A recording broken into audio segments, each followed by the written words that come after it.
Good morning, good afternoon, good evening, YouTube. It's your Slime King, the Geo Man, and welcome to another video. Today's another raw and unedited take, and this time it's about my first impressions of the 2.5 Abyss, and why it feels easier, and why it's also harder. Before we begin, let me just give you a little bit of context, and that I will be talking about purely floor 12 only, as it is the only real floor that matters in most contexts, because floor 11 can be cleared by majority of players, and if you can't, there's always a plethora of guides on YouTube anyway. So, now that the context is explained, let me preface my explanation of the title with these thoughts and my perspective coming into this abyss. First off, I'm a Geo main, so I'm eating tonight. I'm a Ning main, so I'm really eating tonight, because Ning is really good against the Geo Wolflord, and in my experience, the other Geo units as a main Geo DPS, basically Ito, kind of sucks, but it is what it is. I have some very weird ways to play Ito. I'm an Unga Bunga Ito player, and there are a lot of problems with his kit that just, I found out the hard way that the Wolf Lord literally, not the Wolf Lord, but the Baptismal Bishop literally could pierce through shields, and of course the Wolf Lord can pierce through shields, and I was dying left and right with Ito, because I was not dodging. I'm an Unga Bunga player, I told you. I was not dodging, and I was suffering with that sweet, sweet copium juice. And if you want to see me suffer, then you can head over to my Twitch at twitch.tv/GeoMan and just fucking watch that VOD and just take part in my suffering, I guess. So, let's talk about my perspective coming into this, alright? I intentionally used very, very unoptimized teams because I wanted to gain a perspective that's different from a meta players or a player that has enough investment to reasonably clear or 36-star Abyss. Because I wanted to see where people struggled. Now, of course, it's not going to be a 1:1 thing, but I can see issues in teams that are bad that I cannot overlook, right? Because if you have enough damage with your good teams, then you're just going to plow through them and you're not going to see the issues that are apparent in this abyss. And in order to do that, I had to suffer. And that's very important in order to understand why this abyss feels easier, and for some, it's going to feel harder. And now let's get into that. This abyss is easier because of three simple things. Number one, there are no more elemental checks, meaning you don't have to bring Hydro or Cryo to deal with those annoying Pyrolectors or the Hellspawn that is known as a Hydro Herald. Number two, the first halves of the chambers are easier, right? Like you have Rift Hounds, which are manageable even without Electro. You have Ruin Graders and the PMA spawns, which are very, very manageable no matter what team you bring. And lastly, there are no more Honed Spirit Leyline, which means that quick swap teams are back on the table. And this means that you don't need to auto attack anymore. There's no decreased resistances. Increased resistances. There's no penalty anymore if you run a quick swap team. And there's no penalty anymore if you ever choose not to auto attack in a set amount of time.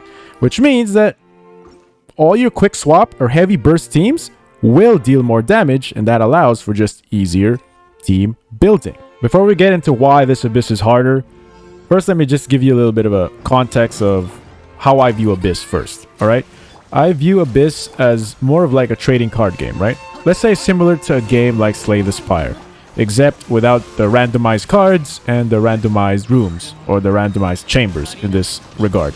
And the difference is, of course, from player to player, it's randomized because you don't know the units that some people own, and my units are different from yours.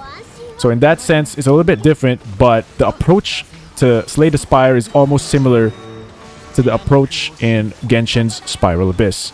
And that's because I treat my units like cards, right?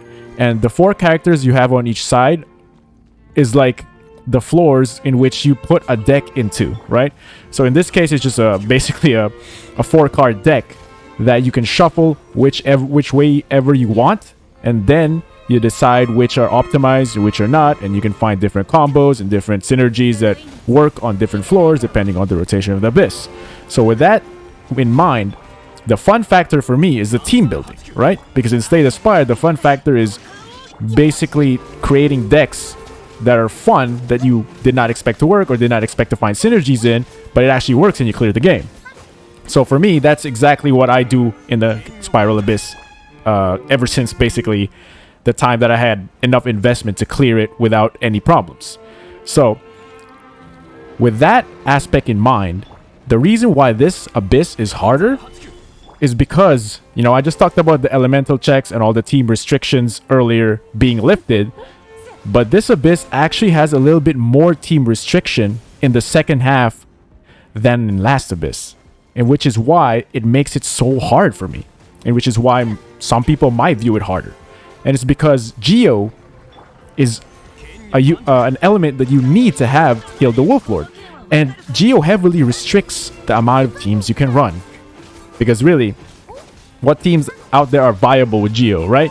Like I explained it in my element tier list video, but Geo is a very inert element. And the only teams where it's run right now is Hu Tao Geo teams and Shao Geo teams in terms of meta, right? And fitting Geo into other teams just doesn't make sense unless it's Albedo, but Albedo's not even that good at breaking the shields of the Wolf Lord anyway. So it just doesn't... It makes it so hard to build teams because I need to keep in mind that I need a Geo unit, right? I mean, I'm a Geo main, so it's not a problem. But for some people out there who probably don't have a Geo unit or who have what? A level 20 Goro or a level 20 Noelle or whatever, those characters will be dead weight in your team. And that will make it significantly harder. It's like you're playing with just 3 characters. And in that sense, it's so hard to think about teams in mind because you need to have 3 very, very strong characters in order to combat that. And that's the point I'm trying to make, that it's different levels of investment, varying levels of investment from player to player, and it's hard to say definitively that this Abyss is easier, because for some people who don't have Geo units, I think they will be incapable of clearing against the Wolf Lord. And even if they did have, they don't have built units anyway. And that kind of team restriction is different from the elemental checks, because the elemental checks you can just use a level 20 Barbara. You have Kaya, right? And if you have Chongyun, then you're gonna use a level 20 Chongyun to defeat the Hydro Heralds. And it's much easier to fit into teams because Hydro and Cryo are better elements than Geo in that regard. And the thing is, team building is the most fun aspect to me.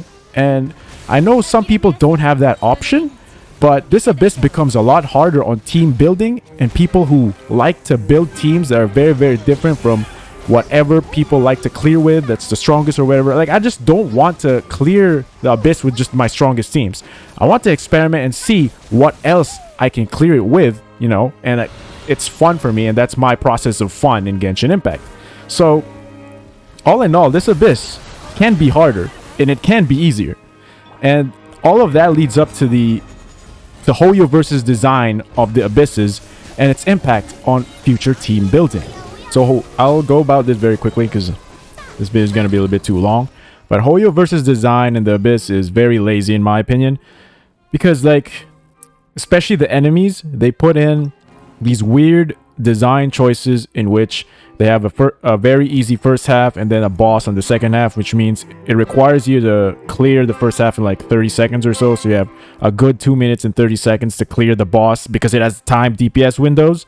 I mean, the design of MiHoYo's enemies and bosses just needs to change. This is just erase the timed DPS windows in general and just use better diverse attacks in their enemies. Better diverse enemies is a more enjoyable experience than the limited time DPS windows. For example, the Pyro, Cryo, whatever Regis Vines you have are actually a good boss because yes, they do have limited DPS windows, but they last for a long time and the attacks are actually easy to dodge, and it's very, very clear on how you can break their shields in order to deal damage. However, the Wolf Lord, Magu Kenki, even though Magu Kenki doesn't have, I mean, he does have limited DPS windows, but like in general, the newer bosses have this RNG aspect to their attack patterns that you can't predict accurately when they will go and do their shit and when they will go do their invulnerability phase. Of course, there are damage thresholds to that, and if you can plow through this, then it doesn't matter to you, but most players can't just plow through it and just fucking insta-gib them into their invulnerable state. And that leads me to a point of future team building in which Hoyoverse themselves are shooting themselves in the foot because of their own enemy design. They need to get better at designing enemies because, or in general, just stop putting bosses in the Abyss, because the Abyss is timer based and you put limited DPS time windows on these fucking bosses, and then there's a timer, and there's just so much emphasis on increasing your damage to the point that you don't care about the timer and the DPS window anymore, that it's not a good direction for the game, because at that point all a player needs to do is just get higher and higher damage. It doesn't provide any strategical advantage, and that's why I think I've revolved around or gravitated towards team building more, because I make my own fun. And maybe it's time that Hoyoverse actually made fun enemies and not just rely on their very, very good and sound gameplay fighting system, right?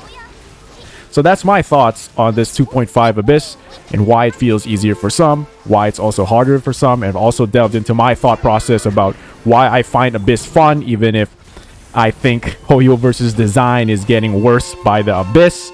So, tell me what you think down in the comments below. Was this Abyss easy for you, or was it hard? And is Abyss actually fun? I'd like to know. I'm genuinely interested. If you want to see more of this content, head over to my Twitch at twitch.tv/GeoMain, where I stream Genshin almost every day. This is our parting. Farewell.